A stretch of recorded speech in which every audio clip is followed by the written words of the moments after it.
क्या दोस्तों आपको पता है प्रति वर्ष विश्व होम्योपैथी दिवस कब मनाया जाता है? वजोसा उस्मानी किस देश की राष्ट्रपति बनी? हाल ही में मधु क्रांति पोर्टल किसने लॉन्च किया है? ऐसे ही 13 बड़ी खबरों को कवर करते हुए हमने आज का बोले तो 10 अप्रैल 2021 का करंट अफेयर का वीडियो तैयार किया है। क्वालिटी की दृष्टि से बेस्ट यह वीडियो आप लास्ट तक देखें। लास्ट में मैं आपसे एक क्वेश्चन पूछूंगा जिसका आंसर आपको नीचे कमेंट बॉक्स में देना है। और अभी तक आपने हमारी GK 2020 चैनल को सब्सक्राइब नहीं किया है तो सब्सक्राइब कीजिए, पास में जो बेल आइकन है उसे भी प्रेस कर दीजिए, क्योंकि आने वाले हर एक वीडियो की अपडेट आपको सबसे पहले मिले। और आज के क्वेश्चन की PDF फाइल आप पढ़ना चाहते हैं तो नीचे डिस्क्रिप्शन में लिंक दे दी है, वहां से आप डाउनलोड कर सकते हैं, पढ़ सकते हैं। चलिए बिना वक्त गवाए हम स्टार्ट करते हैं पहले क्वेश्चन से। प्रति वर्ष विश्व होम्योपैथी दिवस कब मनाया जाता है? प्रति वर्ष वर्ल्ड होम्योपैथी डे मनाया जाता है 10 अप्रैल को। यानी कि इस क्वेश्चन का सही आंसर है ऑप्शन डी, 10 अप्रैल। आज ही 10 अप्रैल यानी कि वर्ल्ड होम्योपैथी डे मनाया जा रहा है। तो इस महत्वपूर्ण दिवस से जुड़े हुए और भी क्वेश्चन बन सकते हैं, जैसा कि विश्व होम्योपैथी दिवस किसकी याद में मनाया जाता है? फ्रेडरिक सैमुअल हैनीमैन की याद में यह विश्व होम्योपैथी दिवस मनाया जाता है। इमेज में आप देख सकते हैं, यह व्यक्ति है फ्रेडरिक सैमुअल हैनीमैन, उनकी याद में विश्व होम्योपैथी दिवस मनाया जाता है। और होम्योपैथी के जनक किसको कहा जाता है, वो भी एक क्वेश्चन बन सकता है। होम्योपैथी का जनक कहा जाता है फ्रेडरिक सैमुअल हैनीमैन को, और उनका जन्म 10 अप्रैल 1755 को जर्मनी में हुआ था। और इस साल फ्रेडरिक सैमुअल हैनीमैन की 266वीं जयंती 2021 में मनाई जा रही है। और हमारे भारत में हर साल आयुष मंत्रालय इसकी थीम निर्धारित करता है। तो यह भी याद रख लो कि हमारा मिनिस्ट्री ऑफ आयुष, तो आयुष का पूर्ण स्वरूप क्या होता है वो भी एक क्वेश्चन बन सकता है। आयुष मंत्रालय का पूर्ण स्वरूप आयुर्वेदा, योगा एंड नेचुरोपैथी, यूनानी सिद्धा एंड होम्योपैथी मिनिस्ट्री, आयुष मंत्रालय का पूर्ण स्वरूप। और होम्योपैथी चिकित्सा की एक वैकल्पिक रूप है जो समरूपता दवा सिद्धांत पर आधारित है। और विश्व होम्योपैथी दिवस मनाने का मुख्य उद्देश्य क्या है? तो याद रखो, चिकित्सा की इस अलग प्रणाली के बारे में जागरूकता पैदा करना, और इसी उद्देश्य से यह विश्व होम्योपैथी दिवस मनाया जाता है 10 अप्रैल को। और मैंने आपके सामने जो यहाँ इमेज रखी है तो यह है मिनिस्ट्री ऑफ आयुष की। क्या लिखा है? Homeopathy road map for integrative medicine. और यह दोस्तों आज ही डेट लिखी है 10 और 11 अप्रैल 2021, और यह महत्वपूर्ण कार्यक्रम आयोजित होने जा रहा है विज्ञान भवन न्यू दिल्ली में। और दोस्तों इसी तरह हर क्वेश्चन से जुड़े इंपॉर्टेंट फैक्ट मैं आपके सामने रखता हूं। हमारा यह तरीका आपको अच्छा लगता है, लाइक करना मत भूलिएगा। दूसरा क्वेश्चन है आपकी स्क्रीन पर, वजोसा उस्मानी किस देश की राष्ट्रपति बनी? पहले तो इमेज में देखिए, यह महिला जिसका नाम है वजोसा उस्मानी किस देश की राष्ट्रपति बनी है? कोसोवो देश की राष्ट्रपति बनी। यानी कि इस क्वेश्चन का सही आंसर है कोसोवो, और वहां की राष्ट्रपति बनी है वजोसा उस्मानी। कोसोवो की संसद ने वजोसा उस्मानी को देश का नया राष्ट्रपति निर्वाचित किया है। और 38 वर्षीय राजनीतिज्ञ ने कोसोवो के प्रिस्टिना विश्वविद्यालय में कानून का अध्ययन किया और अमेरिका में पिट्सबर्ग विश्वविद्यालय में डॉक्टरेट की उपाधि प्राप्त की है। और यहां जिक्र किया गया है कोसोवो देश का, तो आप मैप में देखिए, यह है कोसोवो देश जिसकी कैपिटल का नाम है प्रिस्टिना, और कोसोवो की करेंसी है यूरो। और कोसोवो एक लैंडलॉक देश है। तो यह लैंडलॉक कंट्री का मीनिंग क्या होता है? चारों ओर जमीन से घिरा हुआ देश, जिसे हम बोल सकते हैं लैंडलॉक कंट्री, जिसके उत्तर और पूर्व में सर्बिया स्थित है। तो यह है उत्तर, यह है पूर्व। उत्तर और पूर्व में यह सर्बिया देश है, यहां पर सर्बिया लिखा है। और दक्षिण में मैसाडोनिया, दक्षिण मैसाडोनिया कहां पर है? यह है मैसाडोनिया। और पश्चिम में अल्बानिया, तो यह है पश्चिम, यहां पर है अल्बानिया।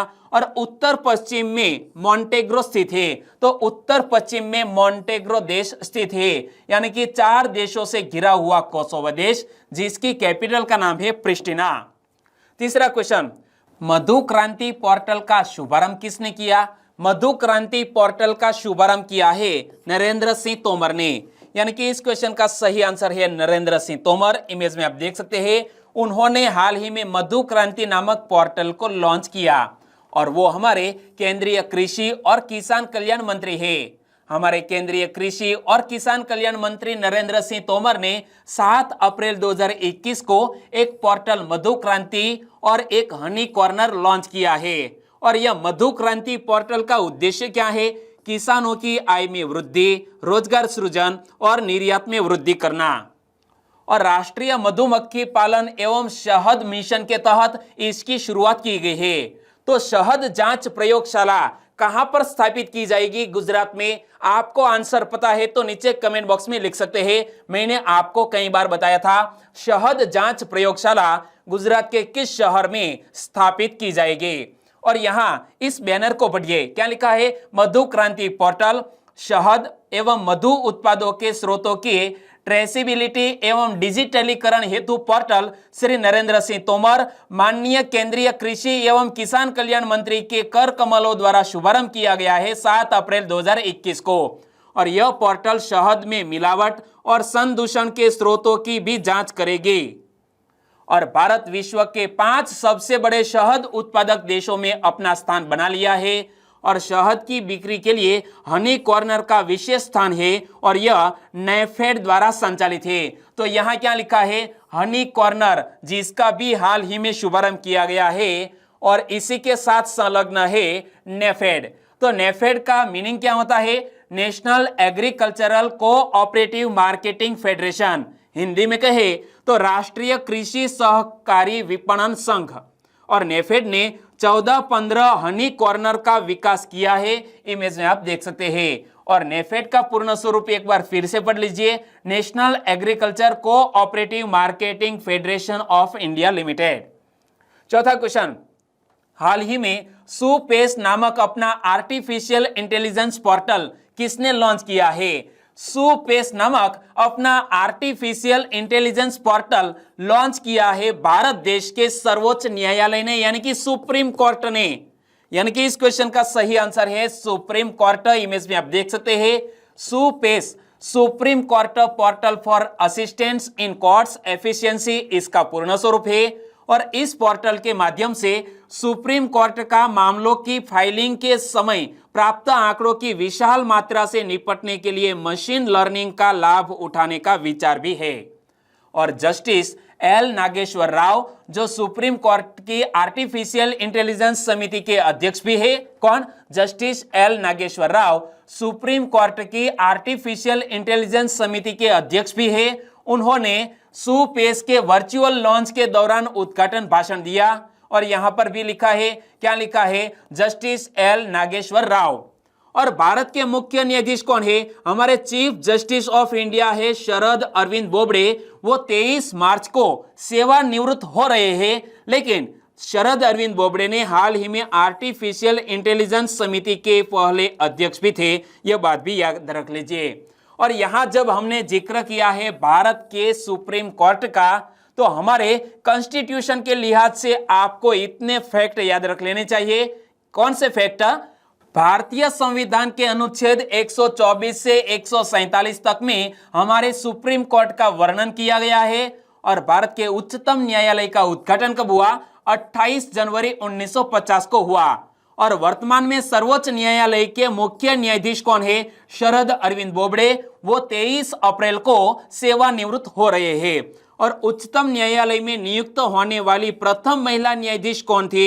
न्यायमूर्ति फातिमा बीवी। वो हमारे सुप्रीम कोर्ट में नियुक्त होने वाली प्रथम महिला न्यायाधीश थी। पांचवा क्वेश्चन, सरकार ने किसको सिडबी के अध्यक्ष और प्रबंध निदेशक के रूप में नियुक्त किया है?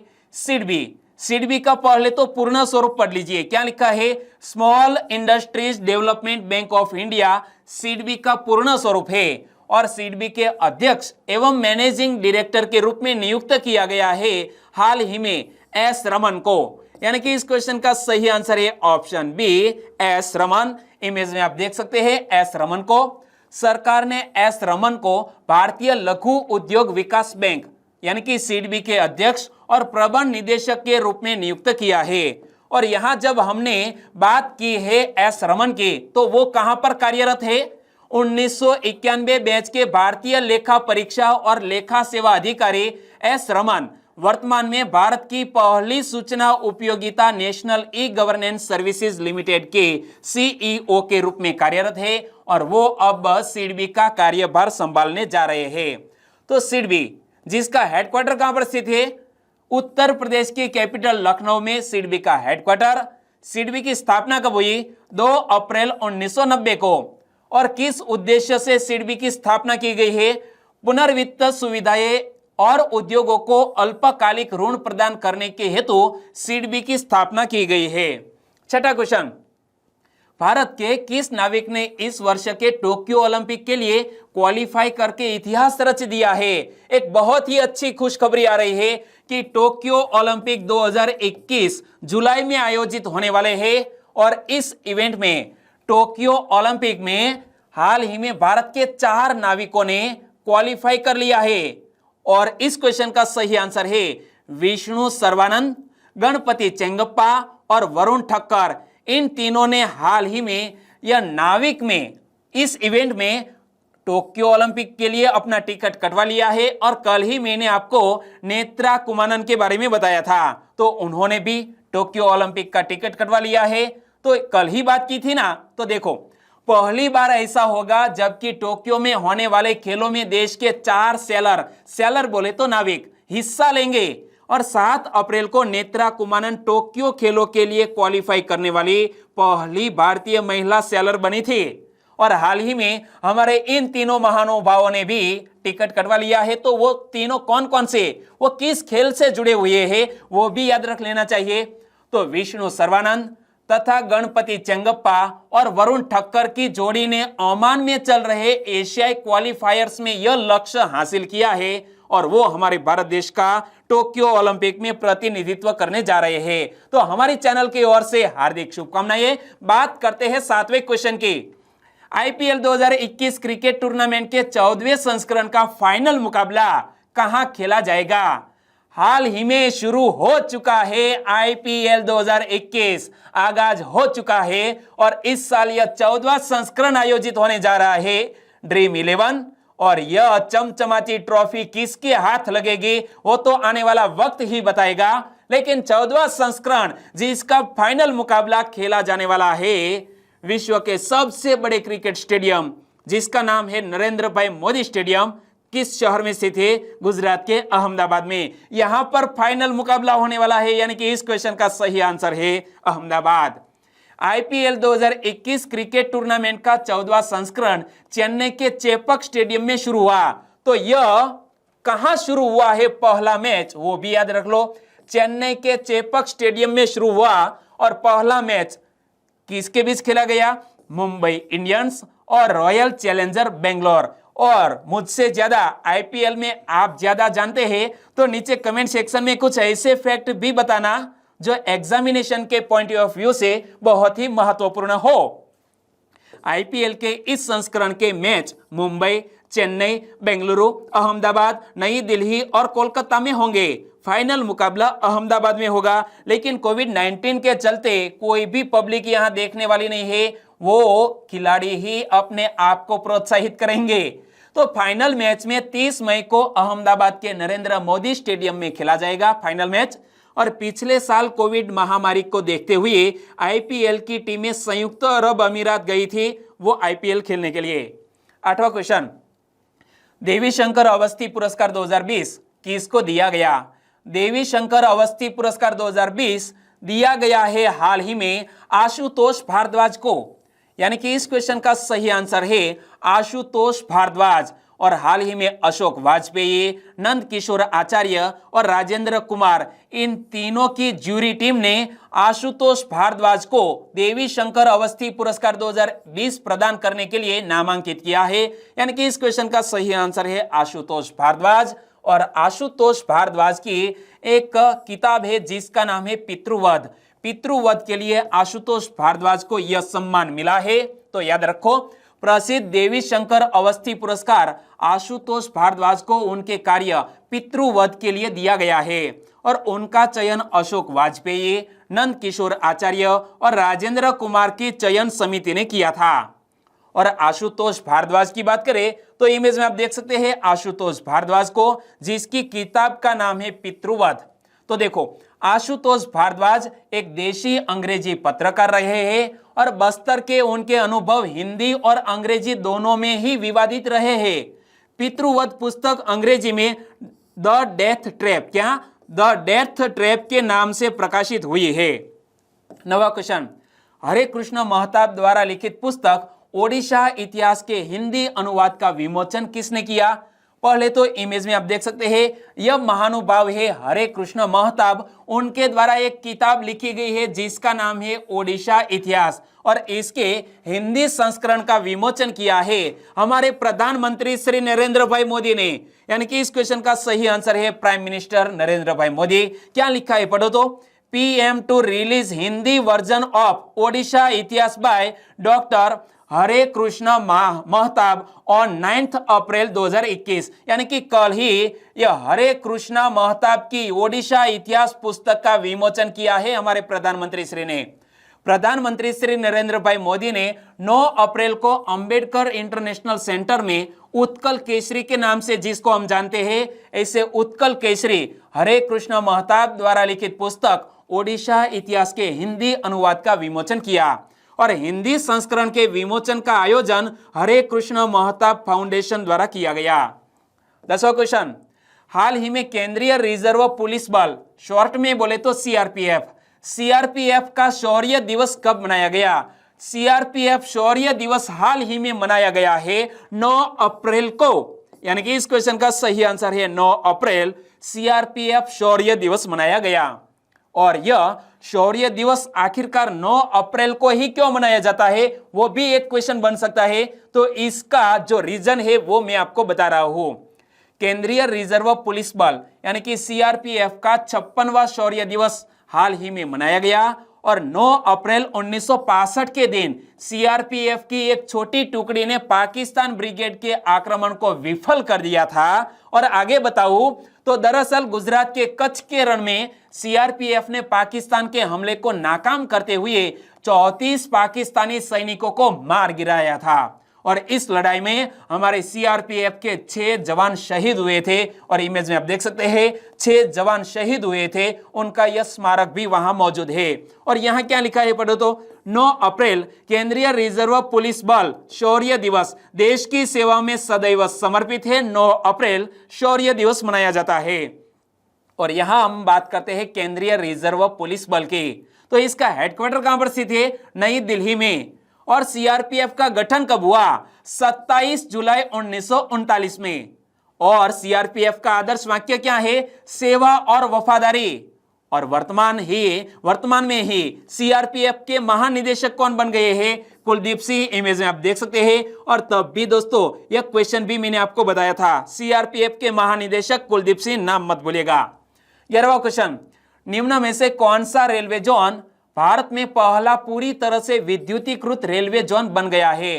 भारत देश का पहला विद्युतीकृत रेलवे जोन बन गया है पश्चिम मध्य रेलवे। यानी कि इस क्वेश्चन का सही आंसर है पश्चिम मध्य रेलवे, वो पूरी तरह से विद्युतीकृत रेलवे जोन बन गया है। यानी कि इस क्वेश्चन का सही आंसर पश्चिम मध्य रेलवे। 30 मार्च 2021 को पश्चिम मध्य रेलवे सीसीआरएस निरीक्षण के बाद और राजस्थान में कोटा चित्तौड़गढ़ रेलवे स्टेशन, श्रीनगर जलिंद्री के विद्युतीकरण भारत में पहला पूरी तरह से विद्युतीकृत रेलवे जोन बन गया है। और उनके बारे में आगे बताऊं तो दोस्तों जब भी रेलवे की बात आती है तो कुछ नए फैक्ट अक्सर मैं लेके आता हूं। आज रेलवे से जुड़े ऐसे इंटरेस्टिंग फैक्ट मैं बताने जा रहा हूं, आप देखते रहिए। भारतीय रेलवे ने विश्व का दूसरा और एशिया का सबसे बड़ा रेल नेटवर्क है। भारतीय रेलवे विश्व का दूसरा नंबर का सबसे बड़ा और एशिया का सबसे बड़ा रेल नेटवर्क है भारत देश का। और यहां पर देखिए यह क्या है? यह है रेलवे प्लेटफॉर्म। इतना लंबा कहां का है? तो यह प्लेटफॉर्म है गोरखपुर का। गोरखपुर में दुनिया का सबसे लंबा रेलवे प्लेटफॉर्म 1.35 किलोमीटर का है, जो विश्व का सबसे लंबा रेलवे प्लेटफॉर्म है। और भारतीय रेल 17 क्षेत्रों में बटी हुई है, लेकिन याद रखो कुछ बदलाव आया है। परंतु 27 जुलाई 2019 को दक्षिण तटीय रेलवे मंडल को जोड़ा गया है और इससे अब भारत में रेलवे मंडल की संख्या 17 से बढ़कर 18 हो गई है। और इतिहास बताने जा रहा हूं कि हमारे भारत देश में रेलवे की शुरुआत कब हुई। तो देखो 16 अप्रैल 1853 को भारत में सबसे पहली ट्रेन मुंबई से ठाणे के बीच चली थी। कब चली थी? 16 अप्रैल 1853 को मुंबई और ठाणे के बीच हमारे भारत देश में पहली रेल चली थी और कुछ दिन बाद ही 16 अप्रैल आने वाला है। ओके, और इस ट्रेन ने 35 किलोमीटर की दूरी को तय किया था और इसमें 14 डिब्बे थे और भाप का इंजन लगा हुआ था। भाप का इंजन लगा हुआ था, इमेज में देख सकते हैं। और क्या आप जानते थे कि इसका नाम क्या रखा गया था? ब्लैक ब्यूटी नाम रखा गया था। इसका नाम रखा गया था ब्लैक ब्यूटी। बराबर क्वेश्चन। हाल ही में सार्थक योजना लॉन्च किसने की? सार्थक योजना लॉन्च की है हमारे शिक्षा मंत्री रमेश पोखरियाल निशंक जी ने। यानी कि इस क्वेश्चन का सही आंसर है रमेश पोखरियाल निशंक। इमेज में आप देख सकते हैं सार्थक योजना को लॉन्च करते हुए हमारे केंद्रीय शिक्षा मंत्री रमेश पोखरियाल निशंक जी ने राज्यों एवं केंद्र शासित प्रदेशों को नई राष्ट्रीय शिक्षा नीति के उद्देश्यों एवं लक्ष्यों को हासिल करने में सहयोग के लिए गुणवत्तापूर्ण शिक्षा के जरिए छात्रों एवं शिक्षकों का समग्र विकास, जिसे शॉर्ट में कह सकते हैं सार्थक योजना की शुरुआत की है। और केंद्रीय शिक्षा मंत्रालय के स्कूली शिक्षा एवं साक्षरता विभाग ने सार्थक योजना की रूपरेखा तैयार की है। इसे देश की स्वतंत्रता के 75 वर्ष पूरे होने पर मनाए जा रहे अमृत महोत्सव के तहत जारी किया गया है। 13वां क्वेश्चन, चीनाब पुल के संदर्भ में कौन सा कथन सही नहीं है? दोस्तों इसी पैटर्न के क्वेश्चन खास तौर पर क्लास 1-2 की एग्जामिनेशन में पूछ लिए जाते हैं और इसीलिए यह क्वेश्चन मैंने सेट किया है। चीनाब पुल के संदर्भ में कौन सा कथन सही नहीं है, यानी कि हमें ढूंढना है कौन सा कथन गलत है। तो यहां चारों ऑप्शन को ध्यान से पढ़ना होगा। यह विश्व का सबसे ऊंचा रेलवे पुल है। जी हां, हाल ही में चीनाब पुल का उद्घाटन किया गया। विश्व का सबसे ऊंचा रेल पुल है, यानी कि यह कथन सही है। यह उधमपुर श्रीनगर बारामूला रेल लिंक परियोजना का हिस्सा है, बिल्कुल सही बात। समुद्री तल से इस पुल की ऊंचाई 359 मीटर है। तो यहां कुछ गलत है, क्योंकि समुद्री तल से नहीं बल्कि नदी के जल तल से पुल की ऊंचाई 359 मीटर है। और यह रेलवे पुल समग्र तौर पर 1315 मीटर लंबा है। तो यह कथन भी बिल्कुल सही है। तो हमें यहां ढूंढना है कौन सा कथन सही नहीं है। हमारा आंसर बन जाता है ऑप्शन से। और चीनाब पुल की बात करें तो इमेज में आप देख सकते हैं भारतीय रेल ने जम्मू कश्मीर स्थित प्रतिष्ठित चीनाब पुल की मेहराबंदी का कार्य पूरा कर लिया है। और चीनाब पुल की कुछ महत्वपूर्ण फैक्ट की बात करें तो विश्व का सबसे ऊंचा रेल पुल है। इमेज में आप देख सकते हैं जब बनकर तैयार होगा तब इसी तरह यह दिखेगा। और उधमपुर श्रीनगर बारामूला लिंक परियोजना का हिस्सा है। मार्च 2002 में राष्ट्रीय महत्व की परियोजना को घोषित किया गया था। तो यह राष्ट्रीय महत्व की परियोजना। और चीनाब पुल के बारे में आगे बताओ तो जम्मू कश्मीर में सियासी जिले में बनाया गया है। किस जिले में? सियासी जिले में। और रेलवे पुल समग्र तौर पर 1315 मीटर लंबा है और नदी तल से इसकी ऊंचाई 359 मीटर है। समुद्री तल से नहीं बल्कि नदी तल से इसकी ऊंचाई 359 मीटर।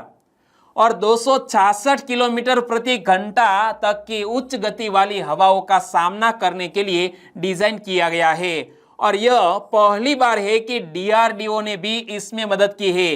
भारत में पहली बार डीआरडीओ के परामर्श से किसी पुल को ब्लास्टर लोड के लिए डिजाइन किया गया है। और यह पुल उच्चतम तीव्रता वाले जोन 5 के भूकंप के झटकों को भी सह सकता है। और अब बात करते हैं लास्ट वीडियो के क्वेश्चन की। लास्ट वीडियो में मैंने आपसे एक क्वेश्चन पूछा था, निम्न में से किस देश में चेरी ब्लॉसम को साकुरा कहा जाता है? चेरी ब्लॉसम को साकुरा कहा जाता है जापान देश में। और हाल ही में दोस्तों 1200 वर्ष पूर्व इस तरह की घटना हुई थी कि यह चेरी ब्लॉसम जो फेस्टिवल है वो समय के पूर्व 10 दिन पूर्व शुरू हो गया है जापान में, और इसीलिए यह साकुरा सुर्खियों में आया। जापान सही आंसर। लगभग सभी दोस्तों ने इस क्वेश्चन का सही आंसर दिया है। इनमें से कुछ फ्रेंड के नाम लेना चाहूंगा तो वो है जाखड़ प्रदीप, हर्षद कलाब, ब्रिजराज सिंह वाला फ्रॉम राजकोट गुजरात से, पटेल जिग्नेश, राकेश गामित, सुमित्रा भूरिया, उर्वशी कोटवाल, नीलोफर मीर। इन सभी दोस्तों ने इनका सही आंसर दिया है जापान। तो चावड़ा प्रदीप, दीपिका परमार, मनीषा यादव, राजभा गढ़वी, जोगराजिया महेश, वेचत राठवा, नीलम अग्रावत, चोसला सागर भाई, बिल्कुल सही आंसर दिया है इन सभी दोस्तों ने। तो नीतीश कुमार, नीलम पटेल, आरजे हंसा, प्रहलाद फतेपुरा फ्रॉम राजकोट के बिछिया से, चिंतन वनजारा, समीर कुमार एसके, तेजस राठौड़ और जाला देवेंद्र सिंह। सभी दोस्तों को दिल से धन्यवाद। इसी तरह आंसर लिखते रहिए, आप कभी नहीं भूलेंगे। और आज के वीडियो का क्वेश्चन ए रहा स्क्रीन पर। हाल ही में सुर्खियों में रही नेत्रा कुमानन का संबंध किस खेल से है? दोस्तों इस वीडियो में ही मैंने जिक्र किया था बीच में, तो आपको याद रहे नेत्रा कुमानन का संबंध किस खेल से है? सही ऑप्शन चुनिए और आंसर दीजिए नीचे कमेंट बॉक्स में। और वीडियो वाकई में आपको अच्छा लगा, हेल्पफुल लगा है तो इस वीडियो की लिंक फेसबुक, व्हाट्सएप या टेलीग्राम के जरिए आपके दोस्तों को शेयर करना मत भूलिएगा।